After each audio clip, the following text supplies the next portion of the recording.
We can make this session interactive as far as possible. If you can keep your videos turned on, that would be great. We can make it an interactive session rather than one-way lecture.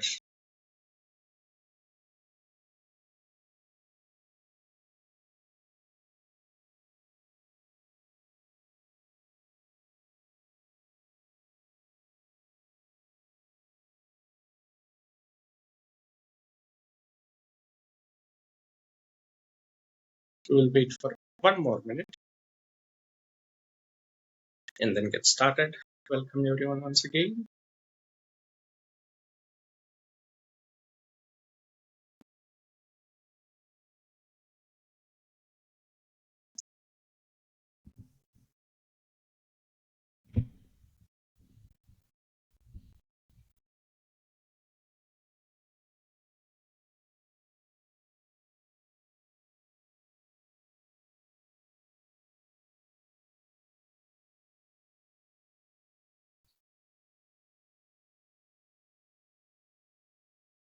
We'll start shortly within a minute.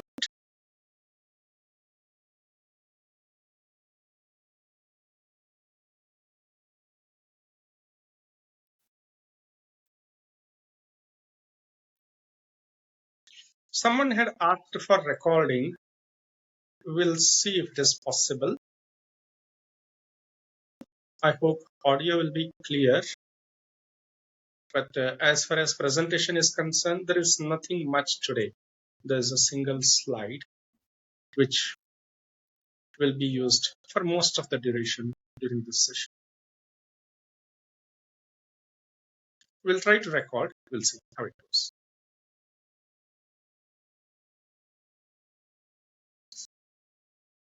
All right, there are close to about 30 people on the call now. Thank you everyone for joining in.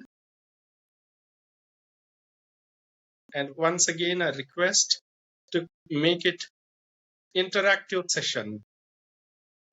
Let's not make it a very serious session. And today we will be touching upon most of the elements of meditation, right? Different types of meditations are there, hundreds of types of meditation.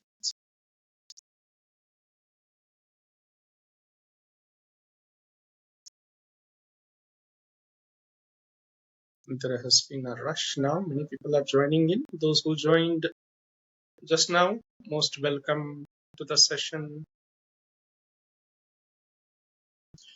Hope you can hear my voice clearly. Can somebody confirm? Thank you, Lakshmi. Thank you. Wonderful. Nice to hear you all.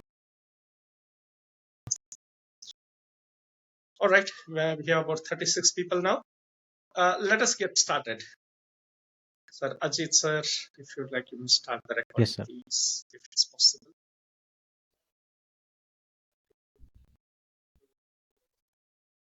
Warm welcome, everyone, once again to today's session, which is related to Amavasya meditation. The Paurnami and Amavasya, the new moon and the full moon. It is said that there will be cosmic energy flow in the entire Earth area, Earth space. So any meditation done during this period of time will have multiplied impact. Today we are coming across many questions related to meditation. People keep asking, right? There are hundreds of meditation techniques. Which one should I follow? Or I am following this meditation technique, I am following that meditation technique. I don't want to do anything else.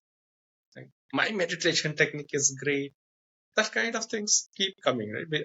Because we have all come from different backgrounds. There is a belief system, and there is cultural belief, and also whatever we have learned based on that, some belief has come up.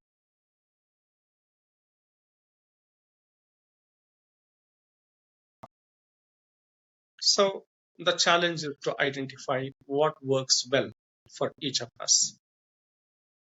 Fortunately, there are two most important meditation techniques that are recognized globally and that are being used by advanced meditators and that are very, very much proven and powerful meditation techniques. What are those? In India, though we consider Buddha as one of the avatars, reincarnation of Vishnu,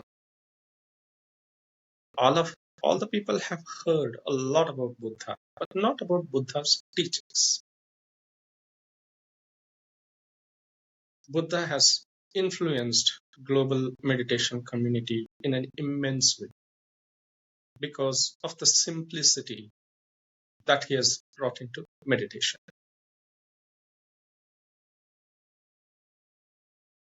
And of course, since very beginning, there are techniques that come from Vedantic type meditations. So there is an approach from Vedantic perspective.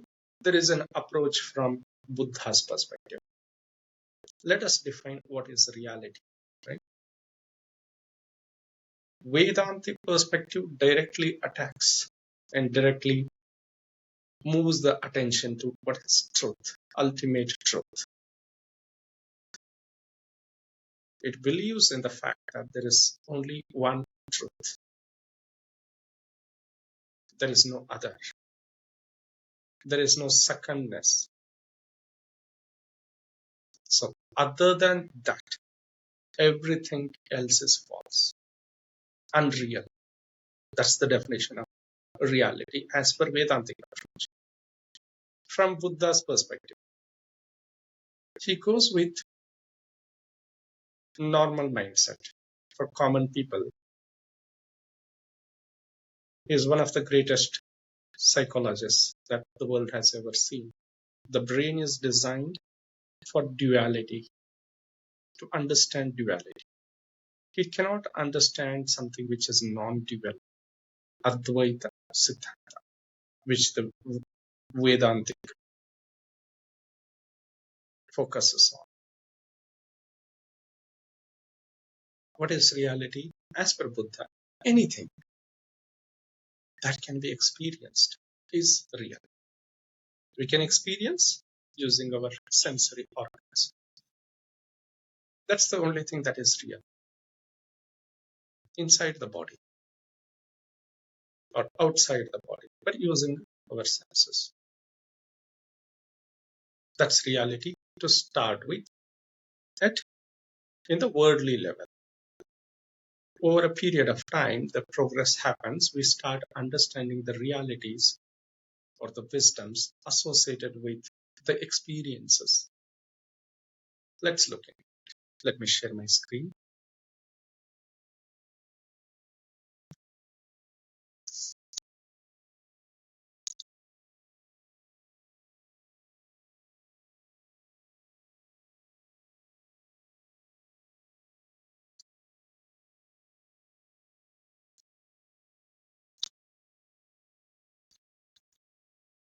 Let me know if you can see the screen. Yes, sir. All right. So on left side, we have Buddha's technique. As I said, here we have attention on what is called anitya or the experience. On the right hand side, we have Vedantic technique. Here the attention is on nitya, something that is permanent. As the attention is on nitya, which is directly approaching the truth, it is called the direct path.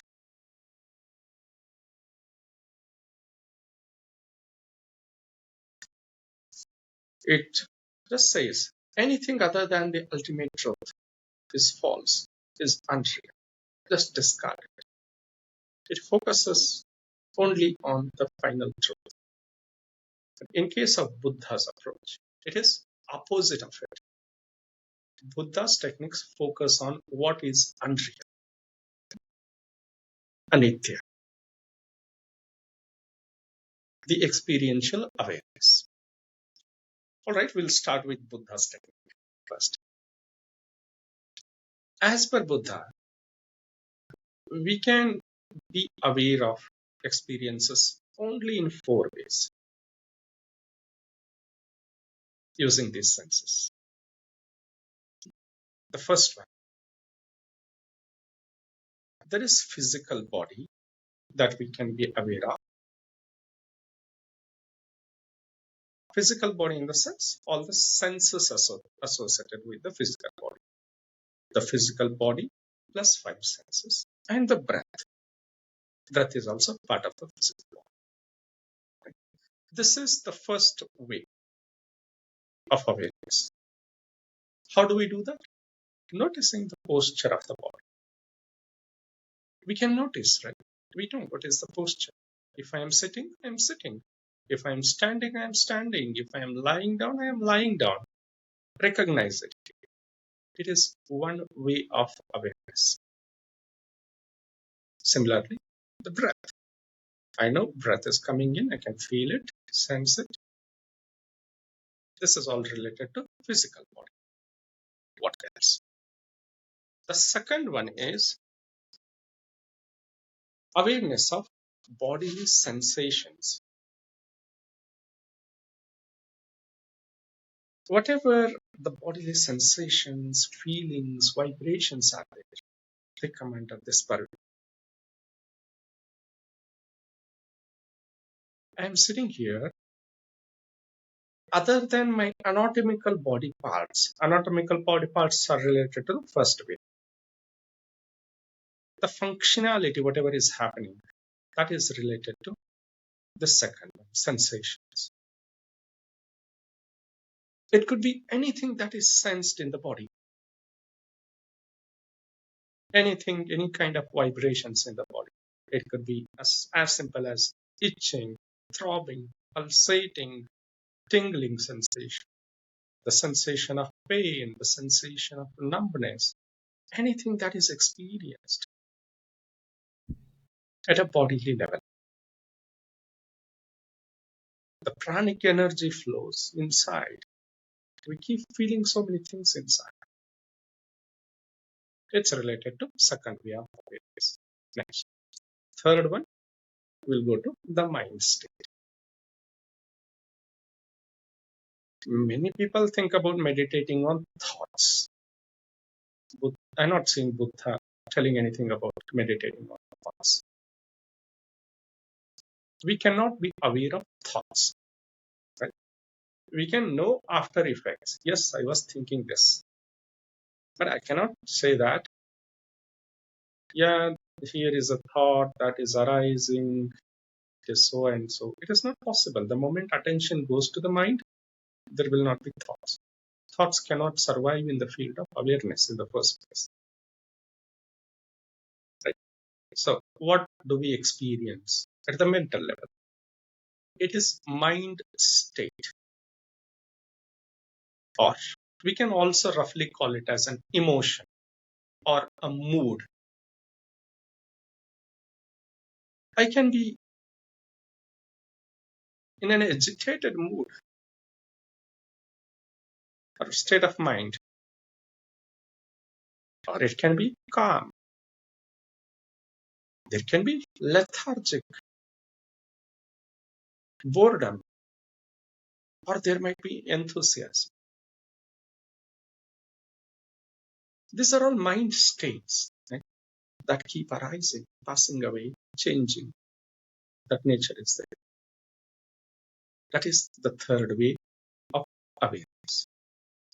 And then comes understanding all these experiences, the nature of those experiences, that they are all changing at a physical bodily level and also mental contents. They're all changing. These are the 4 ways. All right. And then just being aware of these four ways, it leads to three important wisdoms, jnana, which is related to the nature of experiences. What is the nature of experiences? Many people might feel bad about it, but just let me say what Buddha says. Okay. First one, dukkha. Every experience leads to dukkha, be it pleasant, unpleasant, or neutral. That's the problem with life. Second, every experience, any experience it could be, it is anitya in nature, impermanent.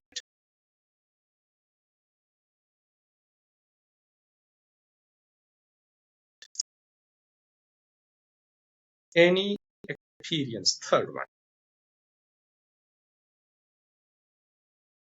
it is anathma in nature. In the sense, there is no I in any of these experiences, whatever we talked about. These are the only experiences we can have, and there is no I anywhere there. There is only false prestige, a false identity being created. Actually, I am not the doer. It is all happening on its own. There is a false identity that is being created with actions. I am doing this. I am doing that. I am this. I am that. We'll explore it during meditation. It leads to nirvana. Finally, the nirvana is considered to be the final truth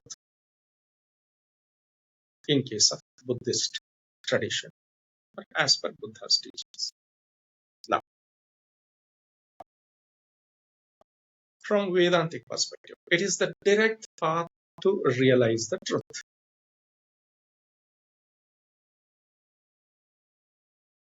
Here, we talk mostly the nitya, abiding in the nitya or being in nitya, which is eternal. Nitya is nothing but the eternal one, which is not anitya. So that is the key difference. Buddha's focus is on experiences that are anitya in nature. The attention is on anitya. Here in Vedantic technique, it is on nitya, the permanent one, the final truth. Abiding in the true nature of oneself. This is exactly Patanjali Maharshi's third sutra. Tada drastua swarupe avastha. Simply abide in the true nature of oneself. Satchit Ananda. Even though everything is changing in the body, there is something which is permanent. The existence itself, the awareness itself. And that's Ananda, blissfulness.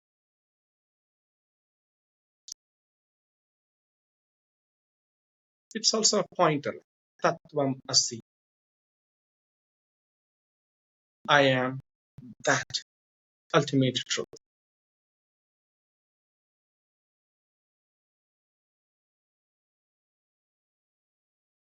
Or you are that, the ultimate truth, absolute truth. I am. There is nothing other than I am. It's nothing but abiding in the true nature of oneself.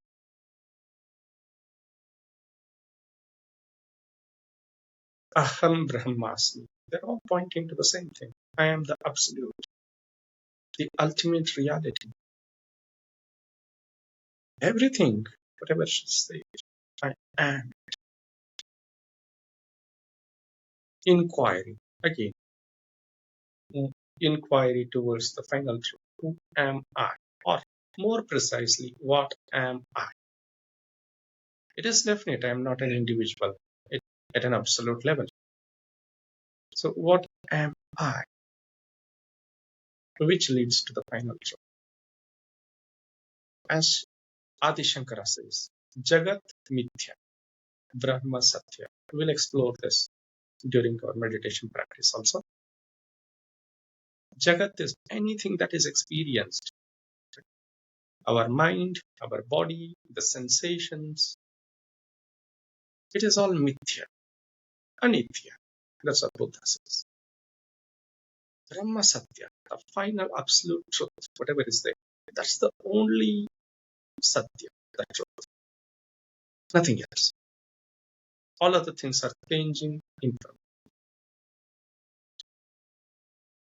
I am Brahma, the eternal, the ultimate reality, beyond space and time.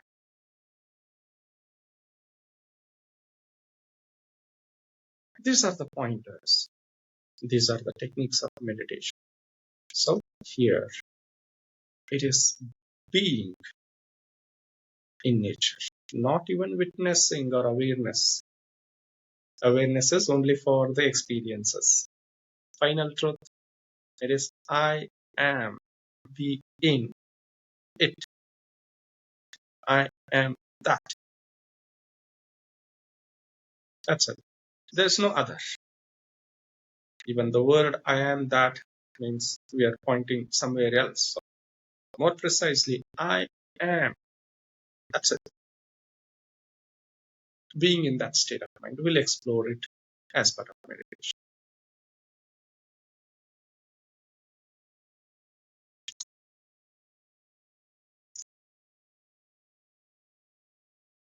They are the major things. Any questions, concerns, doubts, please? Wonderful. We have about 50 people now. Most welcome to those who joined just now. So Anitya and this Anitya, everything is the same concept. So, Yes, Anitya definition is same in both Vedantic technique and Buddhist. Yes, but the focus here is on Anitya, in the sense, on the experiences that are Anitya. But in Vedantic technique, they just discard it. They just focus on what is Nitya, being on Nitya. okay. Otherwise, to be frank, I have not seen any difference between what Buddha says, what Vedanta says, or Adi Shankara says.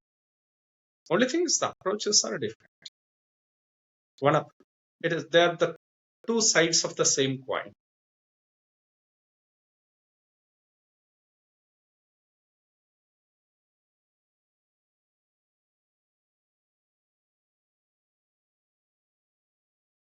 Any other quick questions, please, before we move on to the meditation?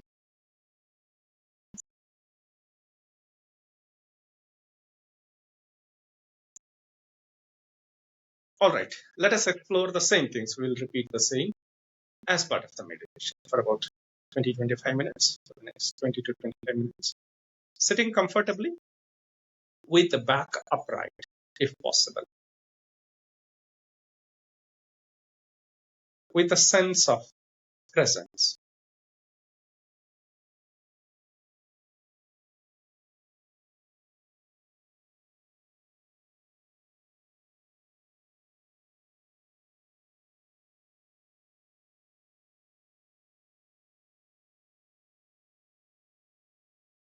Sthira, Sukha, Asana.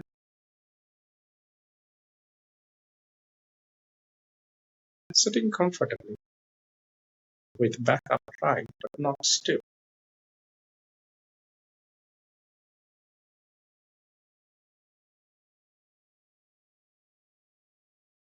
With a sense of openness, presence.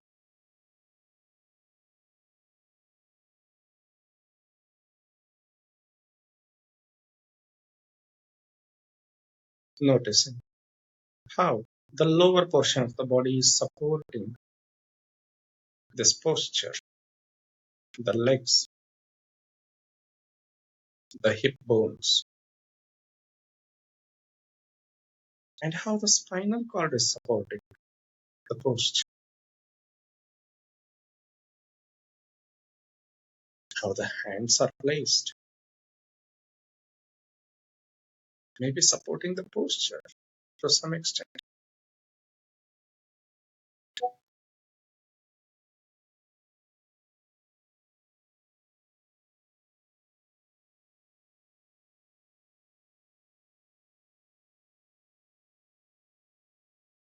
The mind state, the facial expression, simply notice, letting it,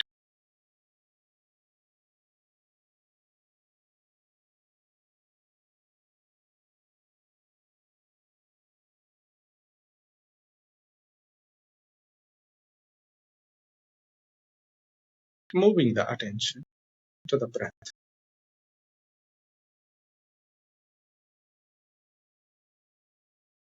The breath at the entrance of the nostrils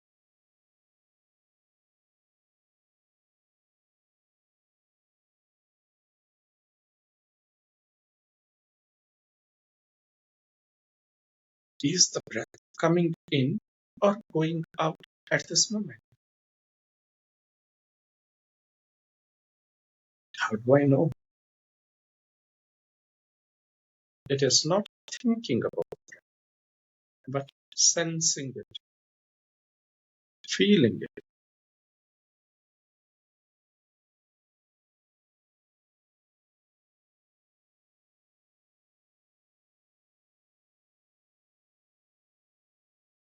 I can feel the breath coming. I can clearly sense the breath that's going out. Again coming in. I can feel it, sense it.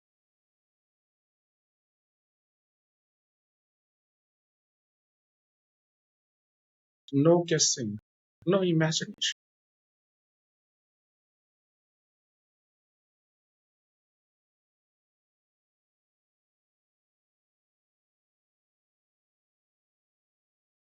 There are three most important elements that Buddha mentions that can be called as factors of enlightenment.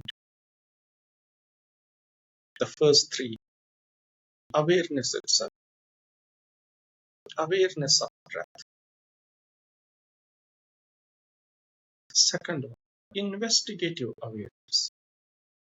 It is not just awareness of breath.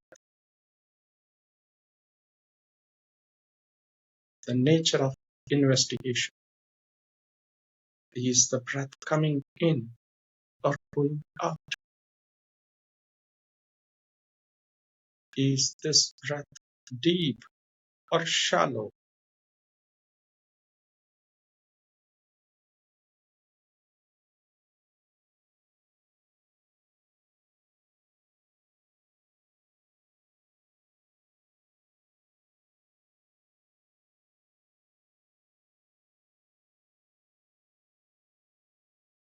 This breath, every breath, this moment, moment to moment,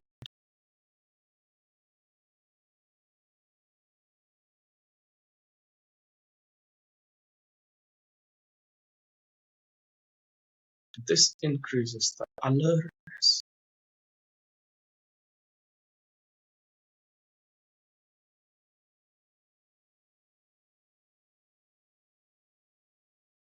And third element is a sense of enthusiasm or effort. It is an effortless effort or a sense of energy and simply being aware.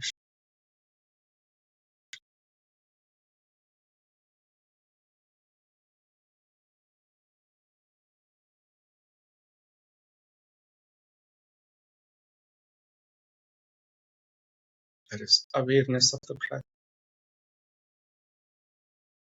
There is investigative awareness of the breath, noticing if the breath is coming in or going out, if it is deep or shallow, the qualities of the breath, the characteristics of the breath at this moment,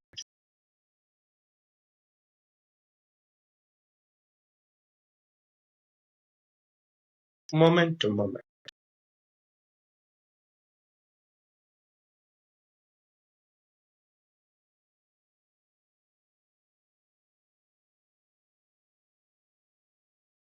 with a sense of enthusiasm.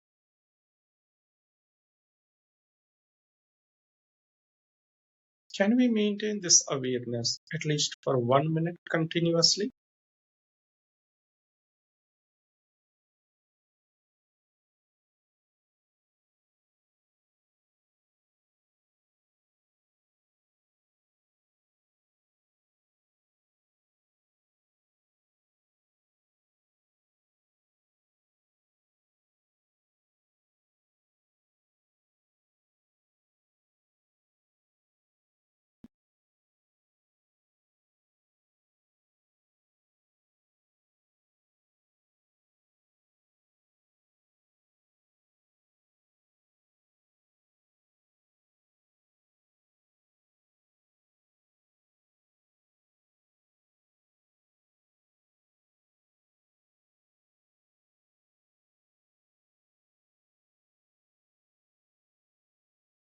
There is no doing.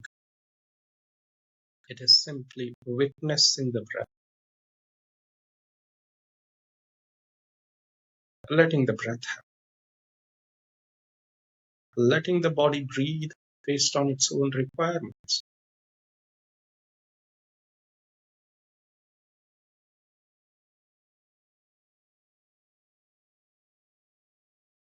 Simply witness. If the breath is coming in and going out, if it is deep or shallow, moment to moment.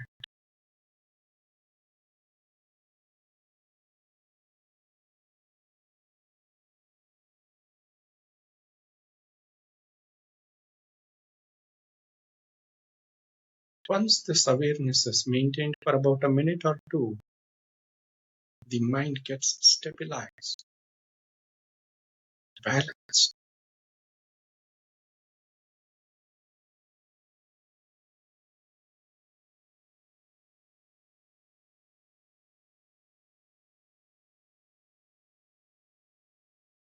And the mind becomes subtle. It is able to sense the subtle breath.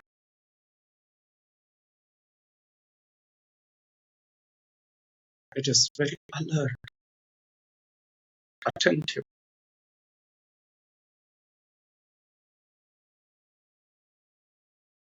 There appear sensations on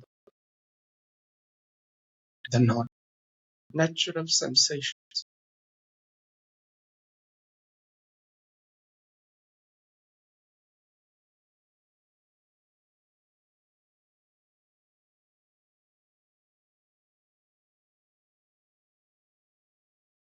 Anything that is felt at the body level,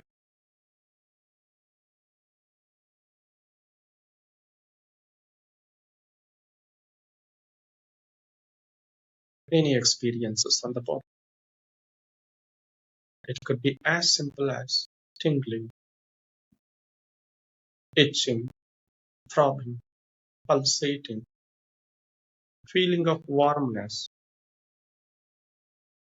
coldness, feeling of lightness, heaviness, maybe feeling of pain or numbness, a pleasantness somewhere or unpleasantness.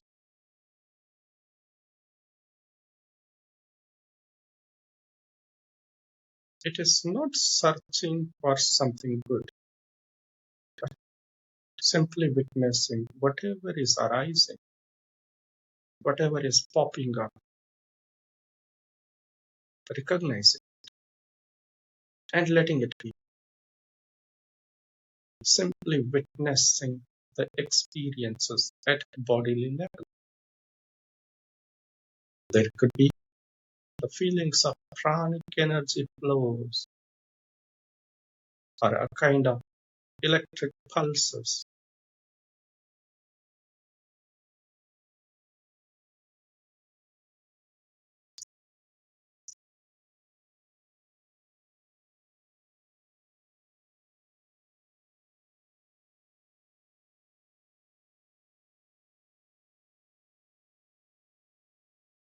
There are different sensations at different parts of the body.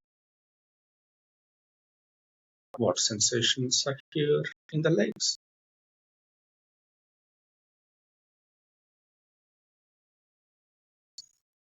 Noticing the contacts or maybe the pains, pleasures. How about in the torso region, front portion of the body, starting from pelvic area, abdomen, chest, throat.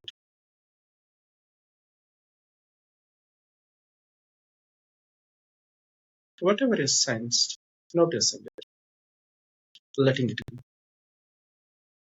How about on the back,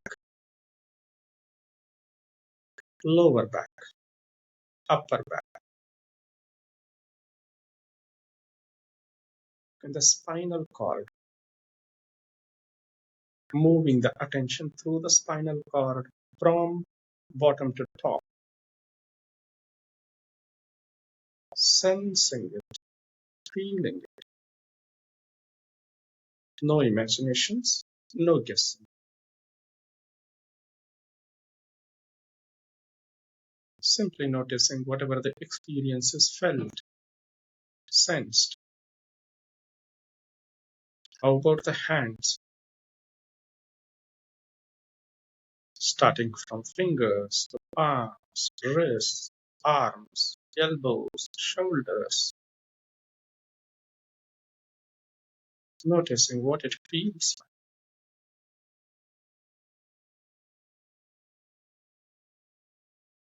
How about in the face area? Is anything held tightly? Maybe forehead, facial muscles. How about eyes, jaws, the teeth?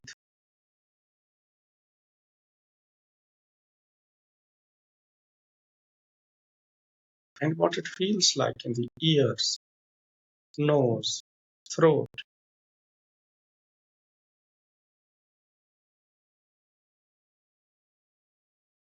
Simply noticing, recognizing,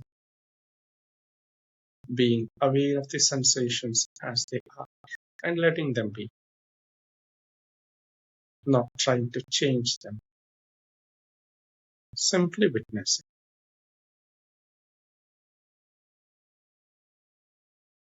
How about at the back of the head,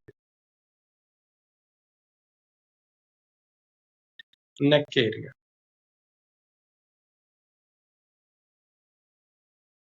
top of the head,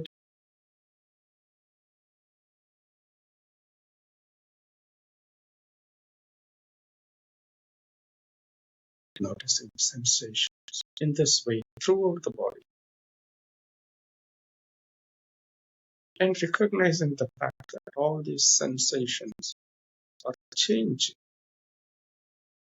arising, changing, passing, experientially understanding this anitya nature of the sensations. Now moving the attention to the mind itself. What is the mind state at this moment?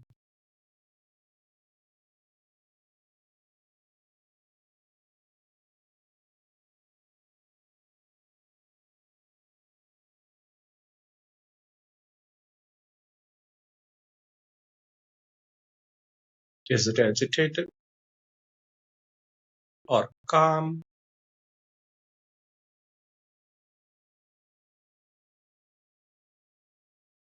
Clearly recognizing and letting it be, not trying to fix it. If it is agitated, recognizing the fact that there is agitation in the mind, not identifying with it.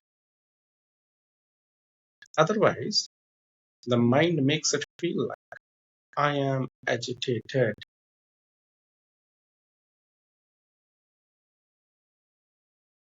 Instead, can we change the perspective that there is agitation in the mind at this moment? It is simply not identifying with the experience in the mind, but witnessing it. If it is calm, recognizing and letting it be calm. Is the mind lethargic,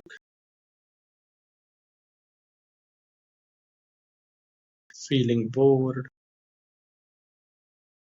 drowsy, or is it enthusiastic? And letting it be. If it is lethargic, letting it be lethargic, not trying to fix it. This mind is lethargic at this moment.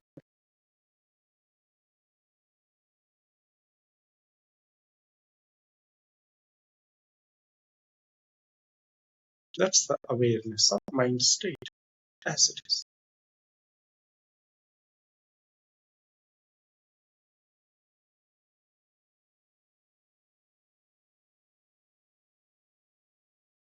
This mind state also is not permanent. At some point in time, it is agitated. Some other time, it is calm. There is happiness in the mind. There is sorrow in the mind. There may be irritation in the mind.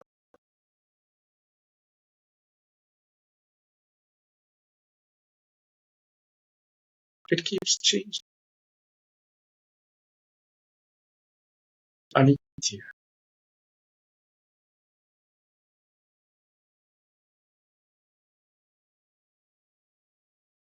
awareness of this changing nature of mind.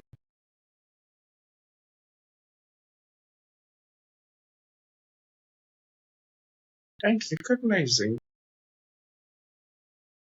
one more characteristics of these experiences.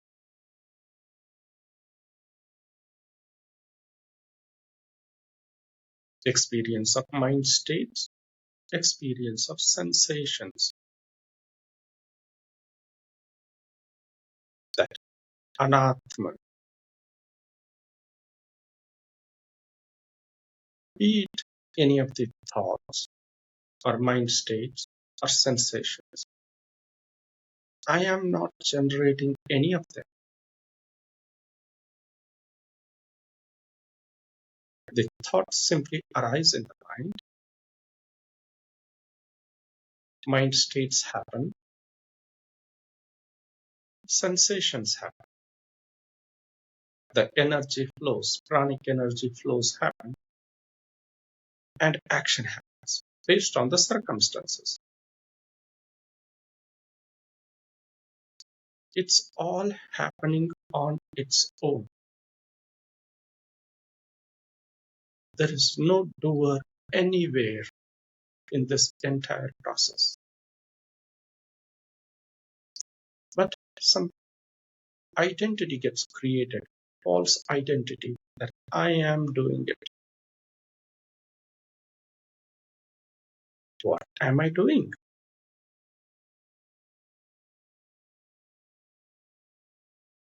I am not breathing. Breath is happening automatically. I am not thinking. Thoughts are arising on their own. I am not controlling the mind states. They're just simply happening. I am not bringing them. I am not generating them.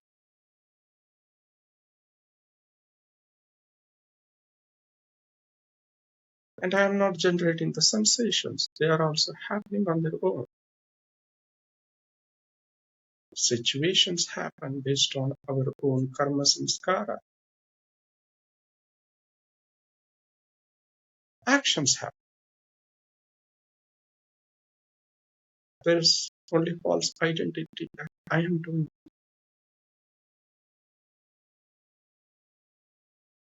The wisdom of Anat.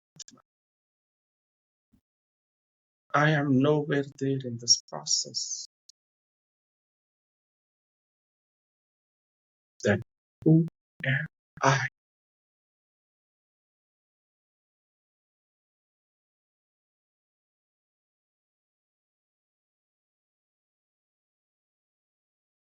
Abiding in the true nature of oneself.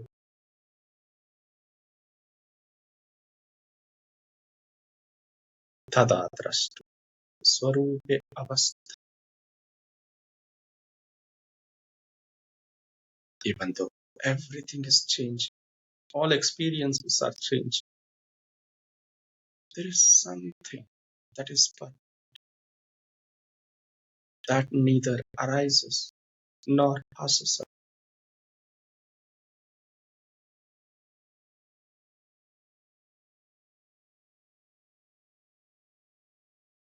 away. The existence itself.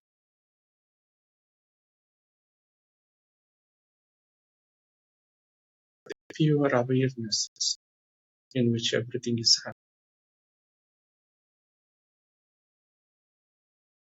Sat Chit Anand.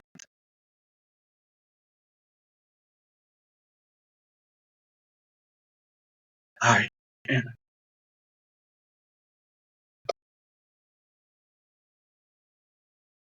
that eternal Brahman,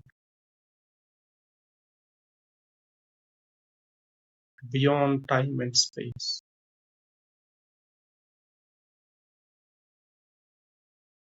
Simply be the being,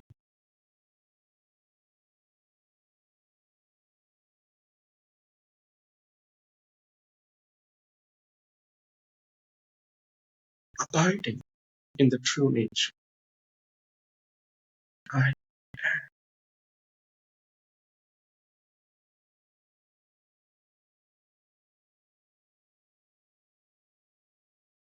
as Adi Shankara says, Jagat Mithya, Brahma Satya. What is Jagat? The sensations that I experience, the mind states that I am experiencing is the Jagat. This is not just inner Jagat, inner world. The external world is just reflection of it.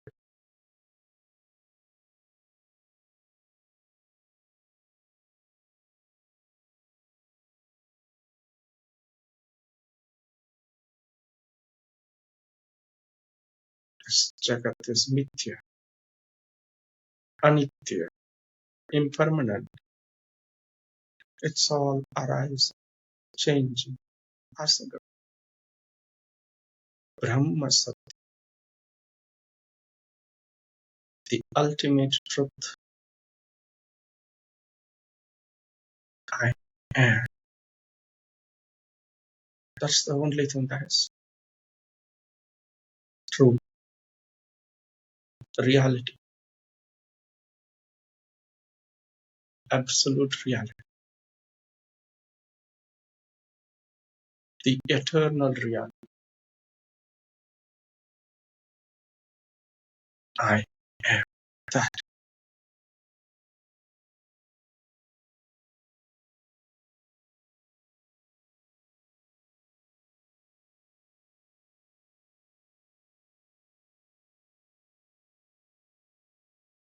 Being in this state of mind, even for a few moments every day, has tremendous benefits. It's a powerful state of being.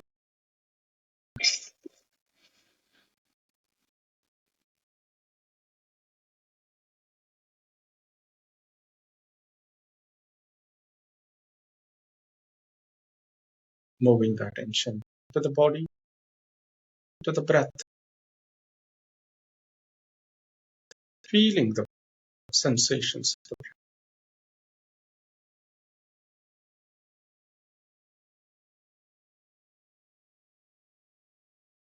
Noticing if the breath is coming in, going out, sensing that, and expanding this awareness of the breath to the whole body, sensing the body as a whole. Taking a deep breath in, feeling the whole body, breathing out,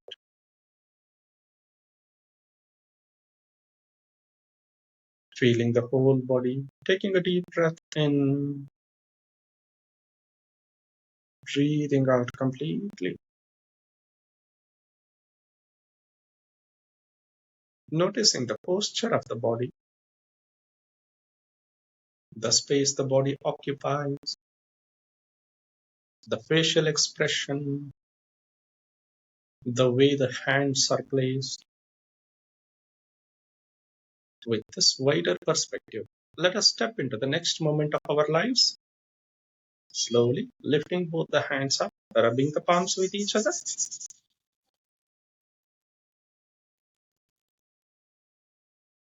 and then keeping the palms onto the eyes, feeling the warmness of the palms. And by looking into the palms, slowly opening the eyes with a smiling face once you are comfortable.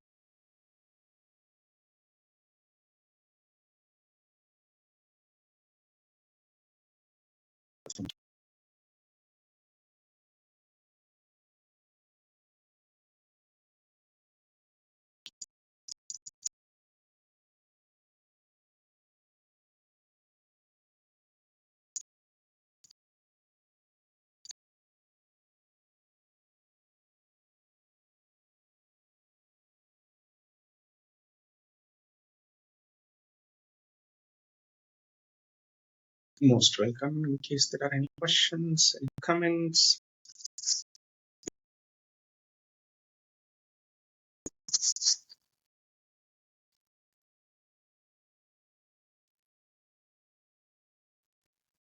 Namaste, sir. I just want to take your statements, my experience especially. So, Yes, ma'am. different kind of experience for me today. Even few times, but I could really get it back and sense the breathing. And again, at the end, I was like, it was totally different experience. I can't say it is happiness or something, but yeah, it is giving me kind of joy. Thanks a lot. Thank you for sharing. Yeah, that's wonderful. Yeah, the joy that comes from external objects, it's very limited.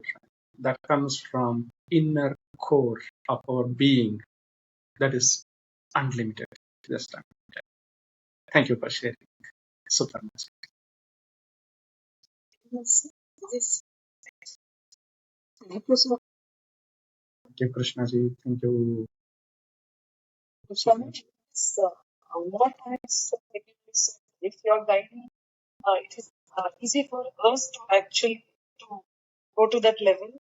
Sitting at home, doing it alone, it is I never reached this level. Yeah, that is true, madam. Actually, it so happens. That's the reason Buddha says, Sangham Sharanam Gacchami. When we practice as a group, there is the group energy and we'll be able to continue to practice it.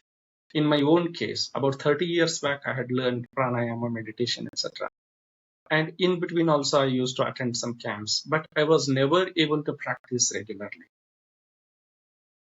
because I was trying to do it all alone. About 5 years back, I came across Patanjali Yoga Samiti in Bangalore South. I got associated with it, and I have been able to do it very regularly. Every day I'll be practicing it. Why? Not because of my commitment, because of the group energy. In the same way, we have a group at 4:30 in the morning. Every day there will be a meditation session from 4:30 to 5:30. It is free session. Anybody can join. And also there were some concerns, and because it is a free session, people were taking it for granted, and there was no commitment. So we started paid sessions also in the evening, with nominal things like 200 rupees per month. But it's happening only in Canada for now. From 9:30 to 10:30, people can join for that also. But again, intention is just to make sure people are committed, not to make the money, that one. And free sessions are always available at 4:30, and the same things are covered. Thank you. Thank you. So most welcome. Anybody would like to join in the morning at 4:30, most welcome. In the evening also, if you would like to enroll, most welcome to do that. So the intention is clearly to develop a community of meditators. That greatly helps for each of us, right? With each other's development. Any other experiences anyone would like to share, please? Anything different or similar? Please leave your feedback on the group as well, so that there is more enthusiasm about it. Yeah, there were a few comments I saw in the chat box. Let me take them up. I couldn't see the video. No. Slides are shared. Buddha leads us to Shunya. Shankara leads us to Purna. Yeah, they're just the words. Again, as we were discussing, the mind, the brain is designed to understand duality. The Shunyatva, Purnatva are not related to duality. They are non-dual in nature. Mind cannot understand what is Shunya. The mind cannot understand what is Purnatva. So, in spiritual jargon, everything and nothing are same, equal. They are not different. In worldly matters, financial matters, everything and nothing makes a lot of difference. But in spiritual terminology, both are same. Exactly same. Thank you, sir, for posting that.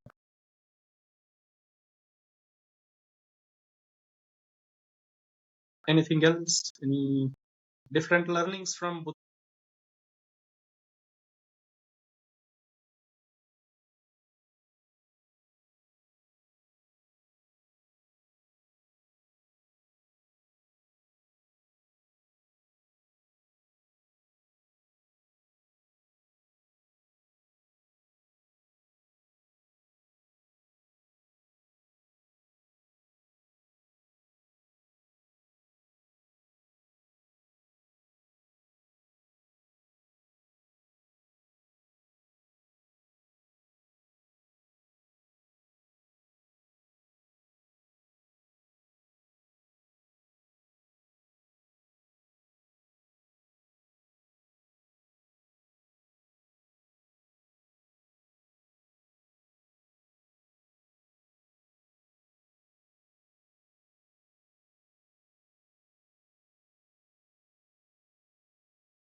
Thank you, sir.